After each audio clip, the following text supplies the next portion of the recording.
Todo o processo que Deus fez na minha vida começou com o joelho de um casal. Meu pai e minha mãe. Fui nascido e criado dentro do Evangelho. Servi a Deus na época da igreja do pastor Teotônio, na igrejinha pequena de baixo. Depois se construiu a sede onde nós estamos até hoje, do qual meu pai e minha mãe servem a Deus no mesmo lugar há 50 anos, sem mudar de congregação. Olha para cá. Cresci escutando os homens louvando, a orquestra. Só que sabe como é filho de crente? Vai passando os períodos, e eu digo que a minha geração foi a melhor geração que já existiu. Porque a minha geração, eu brinquei de bola, eu brinquei de ioiô, eu brinquei de peão, eu brinquei de búlica, eu brinquei de gude, pique lateiro, pique esconde, pique tá, pique alto, polícia e ladrão. Foi a melhor geração. A gente brincava. Carniça, quem lembra? A nossa geração foi a melhor que já existiu. Ali a gente viveu de verdade. Hoje tudo isso foi substituído pela tecnologia. As pessoas já não brincam, já não se comunicam mais, mas eu vivi aquele momento, nós vivemos esse momento. E só que a gente vai crescendo, vai saindo da adolescência. E com 15 anos eu já comecei a querer sair. Eu tinha regra para chegar em casa. Eu tinha que sair 7h30 da noite, e 10h30 da noite eu tinha que estar em casa. Se eu passasse dessa hora, o chicote comia. Apanhava de verdade. E eu me lembro que quando eu completei 16 anos, eu comecei, por curiosidade, a colocar o primeiro, 15 anos, eu coloquei o primeiro copo de cerveja na boca. E aquela foi a minha perdição. Porque naquela época, quando você bebia uma cerveja, você se sentia mais adulto. E o que eu fazia? Não tinha dinheiro para comprar o cigarro. Eu pegava as guimbas de cigarro com os amigos e começava a fumar. E chegava em casa, antes de chegar em casa usava house, ou então pegava a parte de dente na rua mesmo, com a escova que já botava no bolso, e escovava o dente e chegava em casa, como se nada tivesse acontecido. Um dia, eu estava já com 16 anos, e nós estávamos saindo naquele dia, eu perdi a cabeça e bebi demais. E quando eu estava bem tonto, bem ébrio, um rapaz chegou para mim que se dizia meu amigo e disse: só tem um jeito de tu ficar bom. Eu falei: como? Ele disse: experimente isso aqui. Ele tirou um saco de cocaína do bolso. Eu falei: como se faz isso? Ele preparou aquela trilha para mim e eu cheirei aquilo. Quando eu cheirei, o efeito do álcool foi embora na hora, cortou. E olha como é que o diabo me pegou. Eu disse: então vou precisar pelo menos de um saquinho desse toda vez que eu beber. E toda vez que eu ficar bêbado, eu cheiro isso aqui e fico bom. E eu comecei dessa forma a me aprofundar no vício da cocaína. Foi assim que o diabo foi me pegando. Dali eu comecei a trabalhar e comecei a ganhar bem. E eu ganhava dinheiro toda semana.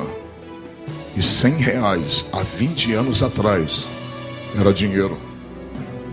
E pelo menos do salário que eu tinha, R$100 eu pegava. E começava a não já querer comprar sacos. Eu comprava gramas de cocaína. Comecei a arrumar amizade com os rapazes da boca de fumo. E ali eu comecei a usar muita cocaína. Passei a usar cocaína, e quando eu ficava bêbado, eu ia, cheirava e ficava bom. Só que o tempo foi passando. Com 17 anos eu já achava que eu era dono do meu nariz. Eu já estava extremamente afundado na cocaína. Daí, eu já não queria mais gastar dinheiro. Aquela cocaína que eu pegava no morro, a gente já trazia para Comendador Soares, aonde eu morava. E dali, nós pegávamos aquela cocaína semi-pura, nós tínhamos contato, e pegava aquela cocaína e colocava tudo quanto era desgraça ali dentro. Pó Royal, colocava xilocaína, Doril, tudo ali, misturava. E fazia aquela grande quantidade de cocaína. Então já não passei a ser mais usuário. Eu já passei a traficar. Eu mantinha o meu vício. Dali, a gente já começou a comprar armas, a usar armas. E nisso o diabo foi afundando a minha vida, sem eu perceber. Só que existia dentro da minha casa, e existe. Ela mora na casa dela e eu na minha. Mas uma mulher que não deixava de orar. Eu por muitas vezes vi minha mãe orando, dizendo assim: Deus, se quiser levar um dos meus filhos, leve, mas leve eles dentro de casa. Não me dá o desgosto de ver nenhum dos meus filhos estirado na rua. Nenhum. E nessa minha ida de tráfico, algumas coisas eu não vou poder falar, que está sendo gravado. Mas nessa minha ida de tráfico, eu me lembro que eu tinha alugado uma casa para traficar. E naquela noite, eu estava com aquele Magno 45, aquela 45 na minha cintura. E nós estávamos vendendo pó dentro daquele beco. Chegou um homem. E antes daquele homem chegar, eu passei por ele dentro daquele beco. E aquele homem foi o homem que veio para me matar. E naquele momento eu cheguei ali. Eu passei por ele naquele beco. Ele me deu boa noite. E eu dei boa noite para ele. E ele parece que não me reconheceu. Aí você fala assim: pastora, foi só uma coincidência. Não. É Deus cegando os olhos do teu adversário. Eu passei por ele. E quando eu saí para fazer uma outra situação, entregar uma carga, como a gente dizia, entregar uma quantidade de cocaína a um determinado lugar, os meninos que estavam lá disseram: Trovão, um homem veio te procurar. E ele não estava só. Até as pessoas que estavam do lado de fora, irmãos, não conseguiram me ver. Deus estava me escondendo no seu esconderijo. E dali, os irmãos já viram. Eu comecei a traficar demais. Comecei a vender demais. E eu fui me iludindo com o dinheiro que eu ganhava. Porque quem já viveu no tráfico sabe que o dinheiro entra muito fácil. E da maneira que entra, é da mesma maneira que sai. Dali, o filho de crente já começou a ir para o baile. Já começou a brigar na rua. Já começou a fazer bondes e arrastões. Já começamos a fazer arrastão na rua. Na época, onde se... Nike naquela época era muita ostentação possuir um Nike naquela época. E olha como o diabo colocou o desejo de fazer a mesma coisa. Foi quando roubaram o meu. Eu disse: já que roubaram o meu, todos vão perder. E a gente tomava tudo que tinha. Tudo que tinha nós tomávamos. E eu me lembro que um belo dia um amigo meu chegou para mim e disse assim: Júnior, vamos a Queimados. Vamos ali ceifar uma vida. Naquele dia eu descobri que o diabo está por trás de tudo. Eu me lembro que quando eu fui, nós pegávamos um ônibus. E eu estava com aquela 45 na cintura. Ele disse: esse cara mexe com a minha mulher. E eu já mandei ele parar de mexer. E como ele não parou de mexer, hoje nós vamos ceifar a vida dele. E a gente usou muita cocaína. Interessante, né? De cara limpa ninguém consegue fazer nada. E eu me lembro que quando nós chegamos ali, entramos dentro daquele centro de macumba. Hoje eu entendo o que o diabo faz e como o diabo está por trás de ceifar uma vida. Quando nós chegamos naquele centro de macumba em Queimados, a dona do centro de macumba, ninguém sabia que nós íamos ali, ninguém. A dona do centro de macumba chegou e disse assim: vocês vieram matar o Marcos? Aí eu olhei para o Carlos. Ela falou assim: não mata ele aqui dentro não, mata ele aqui fora, para não sujar o centro. Mas ninguém sabia. Ninguém sabia. E naquela tarde, aquele homem estava limpando. Ele estava limpando os atabacos. Ele estava limpando aquele... eu não esqueci o nome daquilo, aquele que se bate. Eu nunca fui na macumba em si. Ele estava limpando com pano. E o Carlos chegou para ele e disse: hoje a gente vai acertar as contas. Vem para cá. Ele: eu não vou. Aí eu puxei, levantei a camisa, falei: vai lá para trás. E quando ele ficou lá atrás do quintal, eu me lembro que o Marcos estava a mãe e o pai dele. E naquela tarde, o Marcos explicando para o pai e para a mãe dele, dizendo: você vai morrer por isso, porque você é sem vergonha. Você está mexendo com a minha mulher. Rapaz, o cara é endemoniado. Ele estava endemoniado. Ele disse assim: por que você não veio sozinho? Que aí nós resolvemos tete a tete. Por que você trouxe ele? O cara está diante da morte, mas ele está possuído por Satanás. Irmãos, naquela hora, por incrível que pareça, quando nós puxamos aquela arma para atirar naquele menino, um senhor que era o pai dele, de 76 anos no máximo, aquele senhor me agarrou de uma forma que eu não soube entender de onde veio tanta força na vida daquele pai. Ele disse: você não vai ceifar o meu filho, você não vai matar a vida do meu filho. E ele segurou a mim e a mãe dele segurou o Carlos. E aquele moço correu por dentro daquele centro espírita. Isso foi apenas 4 a 5 segundos. Quando nós procuramos aquele moço dentro do centro espírita, a gente não achou mais ele. Sabe o que Deus estava tentando falar para mim? Eu não quero que tu derrame sangue de ninguém. Eu não quero que tu ceife a vida de ninguém. Eu não quero que tu derrame sangue de ninguém. Existem coisas que Deus não permitiu fazer contigo, e existem coisas que Deus também não vai permitir você fazer com os outros. Irmãos, naquele dia Deus foi começando a despertar, e eu comecei a ganhar fama. Eu já estava indo para Nova Holanda, já estava no meio dos grandes do tráfico de droga, vivendo entre eles, tendo moral com aqueles homens. Vivia no Morro do Andaraí, ali na Saviana, aonde eu ia e buscava as drogas e trazia para a Baixada Fluminense. Eu me lembro que um dia eu estava com tanta droga dentro do bolso, que quando eu estava descendo o Morro do Andaraí, a polícia me pegou. E quando a polícia me pegou, eu falei assim: moço, eu sou viciado. E eu conversei com ele, porque eu entendia que para ser malandro eu não precisava falar gíria. Eu nunca falei uma gíria, eu nunca disse qual é, eu nunca disse compadre, eu nunca disse qual é, irmão. Eu nunca usei isso, porque eu entendia que para ser malandro não precisava falar gíria. Aquele polícia me pegou e ele disse: rapaz, o que é que você está fazendo nessa vida? Essa vida não é para você. Sai dessa vida. Talvez o lá de cima está te dando uma oportunidade.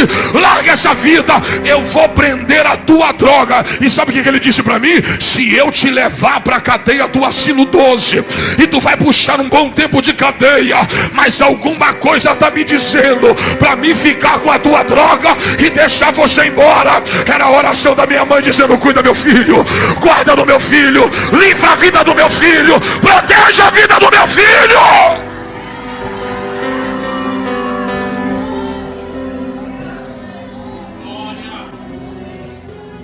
Olha para mim. Aquele dia eu tomei aquele bote, e sabe o que eu fiz? Fui lá para o Morro do Acari e peguei mais uma quantidade de drogas e fui para dentro de uma casa de um amigo meu chamado Virley. Colocamos aquela grande quantidade de cocaína, parecia um monte, dentro de um prato. Comecei a cortar aquela cocaína na gilete, fazendo as trilhas. E nós começamos a cheirar. Cheirar. Eu e ele, cheirar, cheirar. Até o ponto que naquela noite meu nariz começou a sangrar. E quando eu percebi que eu ia ter uma overdose de cocaína, eu nunca esqueci quem eu fui. Quando você se afasta, todo afastado um dia já experimentou Deus. E não existe ninguém que experimente Deus e esqueça dele. Eu estava naquela mesa com meu nariz sangrando, e quando eu vi que eu ia ter aquela overdose, eu comecei a cantar na frente daquele amigo meu que era ímpio como eu também era. Eu cantei desta forma: eu sei que errei, mas peço outra vez uma chance. Eu quero voltar, prometo seguir como antes. Não dá pra ficar distante assim, com essa angústia no olhar. Por isso preciso ao primeiro amor voltar.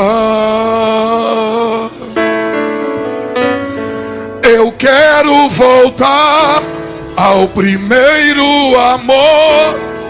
Preciso voltar ao primeiro amor. Quebra minha vida, faça-me de novo. É tudo que eu preciso para ser um vaso novo. E nessa hora a lágrima começou a descer, e eu dizia: não dá para ser feliz longe do teu amor. Por isso eu preciso de outra chance, Senhor. Oh, irmãos, eu guardava um temor dentro do meu coração.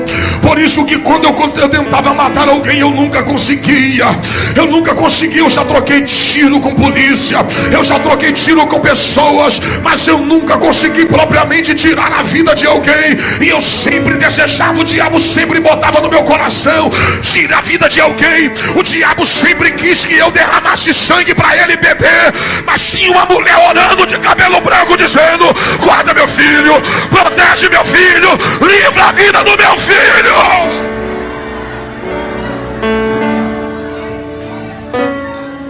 Um dia se reuniu eu e mais 3 e disse: hoje nós vamos tomar tudo, e quem revidar a gente vai matar. Estávamos decididos a fazer uma arrastão, e o primeiro que se levantasse, o primeiro que revidasse, nós íamos matar. Estávamos com touca, já predisposto a fazer tudo aquilo, tudo premeditado. E quando nós saímos para fazer um assalto, naquela noite eu não vi, mas quando a pessoa viu que haviam 3 elementos andando pela rua, suspeito, aquele policial apaisano seguiu a gente. E quando ele seguiu a gente, na hora que eu puxei do revólver, eu estava com um Magno 357, 6 polegadas, parecia um coringa cromado. Quando eu puxei aquele revólver para fazermos o assalto, eu só comecei a ver do outro lado da rua fogo saindo do cano daquele revólver. O primeiro pegou na minha barriga, aqui. Eu tomei o primeiro tiro aqui. E o amigo que estava comigo hoje é presbítero da Assembleia de Deus, aonde eu congrego. Ele tomou o primeiro tiro na perna e ele caiu. E por incrível que pareça, Deus não queria deixar matar ninguém. Eu frente a frente com aquele polícia, ele do outro lado, eu apontei o revólver. Irmãos, quem tem revólver sabe, o Magno não falha. Aquele revólver não tem como picotar uma bala. Eu apontei para a direção dele para dar no peito dele. Quando eu apontei e apertei o gatilho, o revólver falhou. Deus segurou aquela bala. E quando eu fui dar quando eu dei o primeiro, falhou, e eu tomei o outro, que eu virei, quando eu vi que ele ia atirar, eu corri e bateu aqui na minha mão. Tem onde a minha mão está furada, bateu aqui, vazou aqui. E quando eu dei o segundo, aí pegou. Mas eu já dei já com as costas, virando o pescoço e atirando para ele não atirar mais em mim. Naquele dia ali, eu tomei 2 tiros. O Henrique tomou um na perna. E o cara chegou na cabeça dele e disse: você vai morrer. E apareceu gente não sei de onde. Saiu, a rua estava semideserta. Apareceu pessoas não sei de onde, gritou: não faça isso com esse jovem.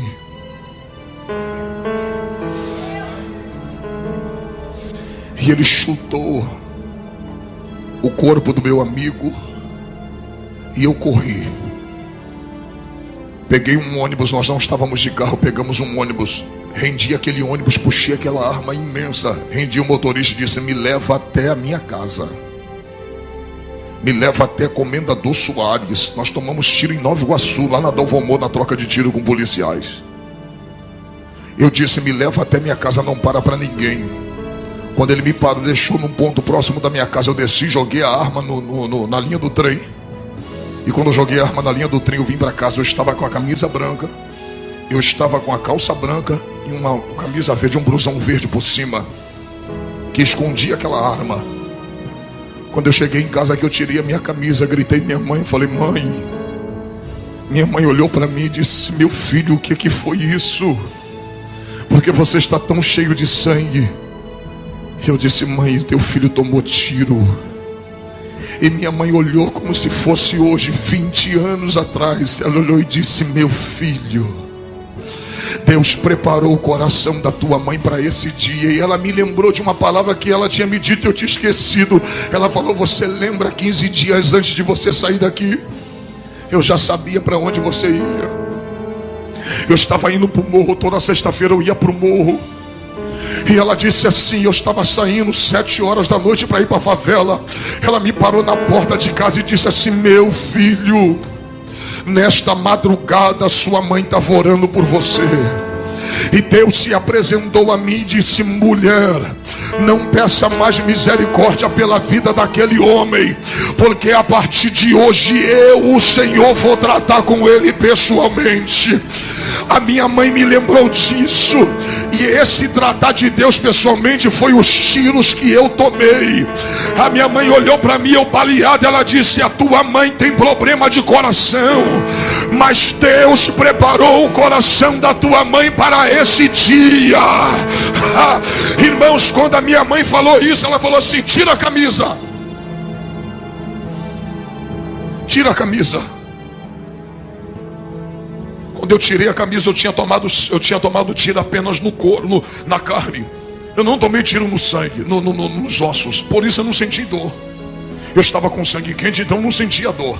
Eu sentia que a minha mão estava atrofiada, porque mexeu nos nervos e minha mão começou a ficar desta forma. Então com essa mão já tinha perdido o movimento. Quando eu levantei a camisa, eu estava com um pequeno buraco desse tamanho aqui na frente. Isso aqui meu estava estourado. Estava aquele monte de carne esponjosa preta queimada pela pólvora. E o sangue descia.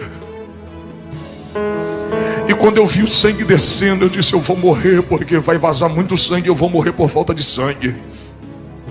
Minha mãe, desta forma que eu estou te falando, ela olhou para o meu pai e disse assim: meu amor, vai lá no guarda-roupa e pega uma camisa para o Júnior.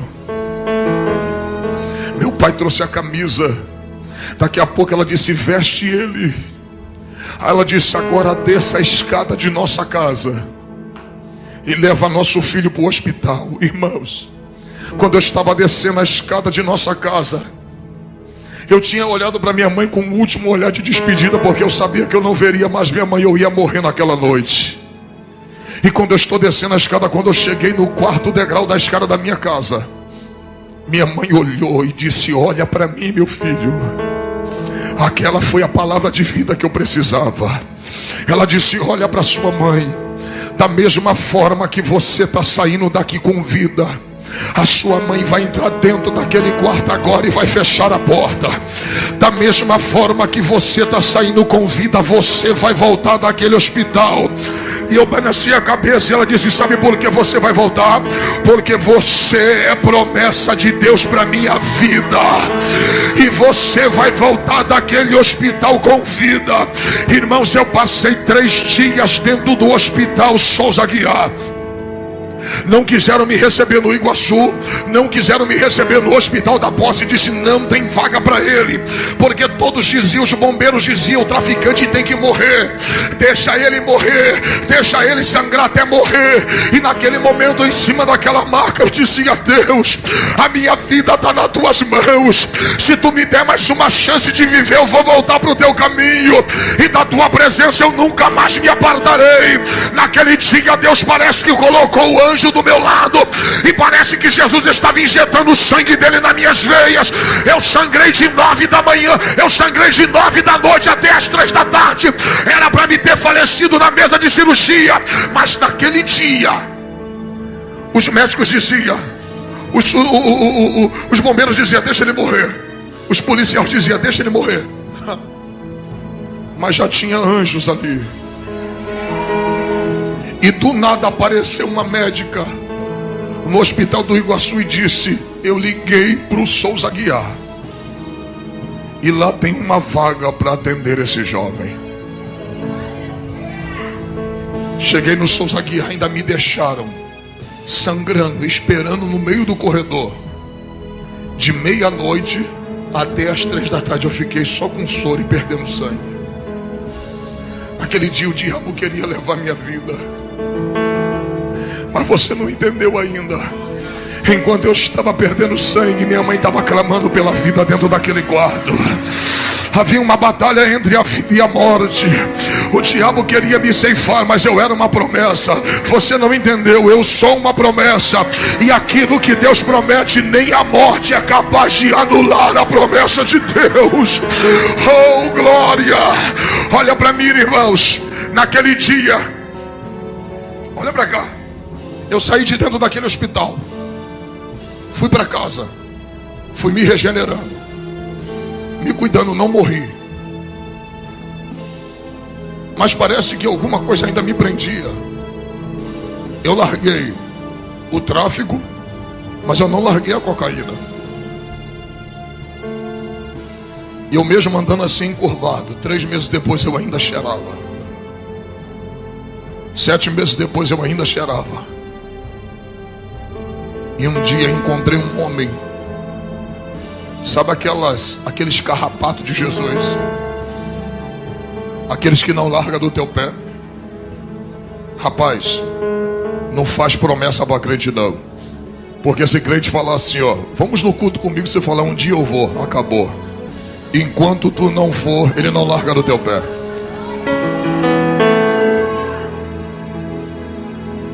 Era uma quinta-feira, olha para mim, quinta-feira. Eu estava com o bolso cheio de cocaína, mas eu não havia cheirado. O Maxi, que hoje é pastor, ele disse assim: Júnior, eu estou vendo que você está ébrio, você está bom, você não está ébrio, você não está drogado. Paga aquela dívida hoje. Eu falei: ô Max, hoje não. Ele: Júnior, se você for à igreja comigo hoje, depois da minha salvação e depois do meu casamento, será o dia mais feliz da minha vida. Aí eu pensei assim, eu falei: esse cara é chato. Então já que eu não cheirei, eu vou para a igreja, depois da igreja eu cheiro. Mas eu vou lá e pago a dívida e morre. Irmãos, fui em casa. Quem é das antigas que lembra das marcas? Eu tinha um tênis reboque, uma calça da HD e uma calça da HD e a camisa da Hang Loose. Eu magrinho, chupado pela cocaína. Eu era muito magro, porque quem cheira é magro demais, é tudo chupado.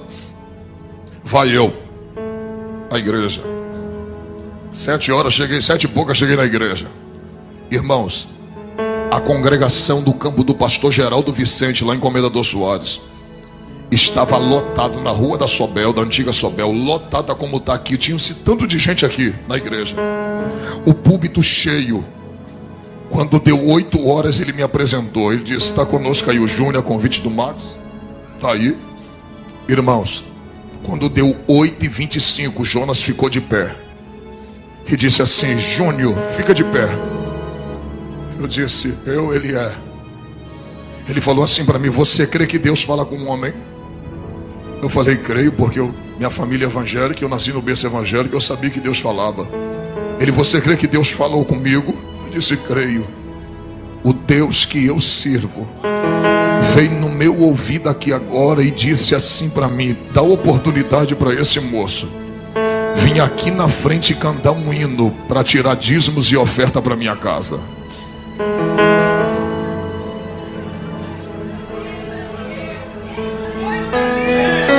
Naquele dia eu descobri, sabe o que? Quando Deus quer salvar alguém, até a liturgia do culto ele quebra. Porque a liturgia do culto diz que você tem que dar oportunidade para quem é crente e quem está em comunhão com a igreja e com Deus. Nunca para uma pessoa que não é crente. E vai eu pela primeira vez na igreja, abri a boca e cantei: quebra minha vida, faça-me de novo, é tudo que eu preciso para ser um vaso novo. Não dá para ser feliz longe do teu amor. Aqui na casa de Isabel, outra chance, Senhor.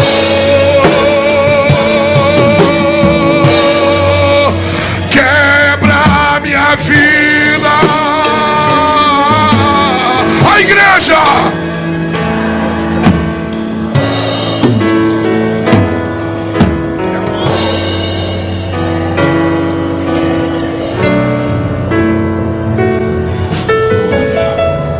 Você está pensando que eu aceitei Jesus? Não cheirei naquela noite. Peguei a cocaína na quinta, sexta, cheirei. Cheirei sábado, cheirei domingo, cheirei segunda. Quando foi na segunda-feira, eu falei assim: vou escutar a melodia. Se eu gostar de um hino, eu vou comprar uma fita cassete. Não era nem CD, era cassete. Eu falei: vou escutar um playback, vou comprar um playback e vou lá naquela igreja de novo. Olha a estratégia de Deus, irmão. O Max já não me convidou, eu já estava indo sozinho. Eu falei: eu vou lá, se ele me der oportunidade eu vou cantar de novo. Quando deu 8h30 ele disse: Júnior, Deus mandou você cantar de novo. Cheirei sexta, sábado, domingo, segunda. Eu falei: vou escutar a melodia de novo. Vou ensaiar o hino, vou gostar e vou levá-la de novo. Se esse pastor deixar eu cantar, eu vou cantar de novo. Comprei outro playback. Terceira quinta-feira, quem é que canta? Eu. Rapaz, olha pra cá.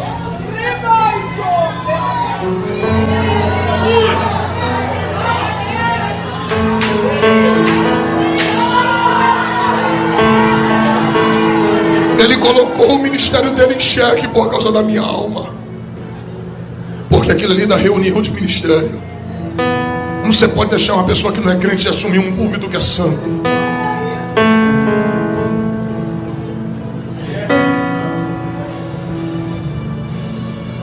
Ele colocou a minha alma acima de tudo. Na quarta, quinta-feira eu falei assim: eu vou lá. Escutei a melodia de novo, comprei um playback e disse: vou cantar, se ele deixar cantar eu canto. Cantei pela quarta vez na igreja sem ser crente. Quando foi na quinta vez levei o playback, eu não cantei. Mas quem pregou? Pastor Jonas Baraquizo. Está na Assembleia de Deus do pastor João Nunes até hoje. Ele era do campo do pastor Geraldo e hoje está no pastor João Nunes. Ele pregou. Ele pregou sobre a crucificação de Cristo. Com 20 minutos de mensagem tinha tanta lágrima no chão que eu não sabia se era um copo que tinha derramado ou eram minhas lágrimas mesmo. E quando eu olhei para o meu lado, sabe quem estava do meu lado? O Max, com a mão em cima do meu ombro, chorando. E eu disse: Max, eu tenho uma notícia para te dar. Ele fala: Júlio. Eu falei: me leva ali na frente, que eu preciso entregar minha vida para Jesus hoje. Eu já não aguento mais viver sem Cristo. Eu preciso sair daqui com Jesus. E naquela noite eu caí de joelho dobrado diante daquele altar. Eu disse: hoje eu quero entregar minha vida para Jesus, para nunca mais abandonar Ele. E naquela noite Jesus me recebeu. Naquela noite Jesus cuidou da minha vida. Sabe aonde minha mãe morava? Minha mãe estava morando nessa época. Ela se mudou para Minas. Depois que eu tomei tiro, eu comecei a me recuperar. Minha mãe se mudou para Minas, porque tinha passado muita coisa com os filhos dela. Eu no tráfico, meu irmão na bebida. E minha mãe já estava querendo descansar um pouco. Sabe o que Deus fez? Deus tinha libertado meu irmão de 22 anos da cachaça, o Marcelo. E meu irmão tem 22, já vai fazer 10 anos, que já não encosta uma gota de bebida na boca e serve a Deus na igreja mundial e é batizado. Olha para cá. Quando eu aceitei Jesus, minha mãe estava morando em Minas Gerais nessa época. Cheguei em casa às 11 horas da noite. Peguei o telefone. Liguei para Minas. Ela: quem é que está falando? Eu falei: mãe, é teu filho. Ela: o que foi que você está ligando nessa hora, meu filho? Eu falei: mãe, eu estou ligando para a senhora para dizer que teu filho não está mais no tráfico. Teu filho acabou de aceitar Jesus, mãe. Teu filho acabou de entregar a sua vida para Jesus. E ela do outro lado, eu ouvia minha mãe dizendo para o meu pai: eu sabia que Jesus ia salvar ele. Eu sabia que Jesus ia salvar ele. Eu sabia que Jesus ia libertar a vida dele. Acredite, 20 anos já se passaram. Nunca precisei ir para uma clínica me desintoxicar. Nunca precisei me tratar num centro de recuperação. Naquela noite, Jesus me libertou. E faz 20 anos que eu não encosto cocaína no meu nariz. E quando foi, eu desfiz das armas. Entreguei as armas. 3 meses depois, chegou os amigos lá em casa e diz assim: cadê as armas? Falei: troquei. Ele está com qual arma agora? Eu falei: agora eu estou com uma chamada calibre 66. Eu disse: Alex, se ela tem 2 canos. Ele: é o que? A escopeta? Eu falei: não, mas tem 2 canos. Ele: por quê? Eu falei: ela tem o Antigo e o Novo Testamento. Ele: mas e daí? Eu falei: aqui em um cano ela cospe sangue para purificar o pecado, o pecador do seu pecado, e no outro ela cospe fogo para encher a igreja que dá glória a Deus e aleluia.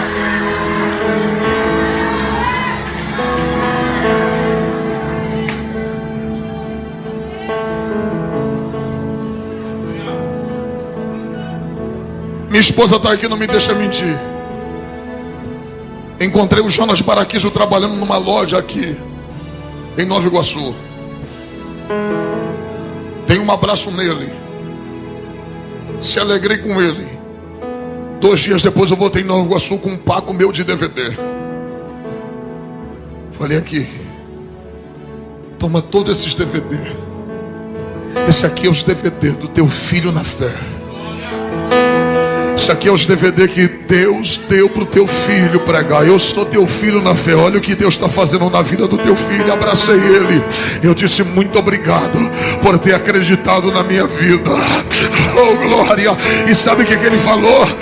Outro dia eu cheguei e busquei ele dentro da casa dele. Ele disse: deixa eu te ouvir pregar. Um dia eu ouvi ele pregar. E teve uma hora que ele sentou e ouviu o filho dele falar de Jesus. Eita glória. Olha para o teu irmão, pega na mão dela e diga: não deixa de orar. Deus está ouvindo a tua oração, mas uma hora ele vai responder ela. E a hora que ele responder, no final, é o nome do Senhor que será glorificado.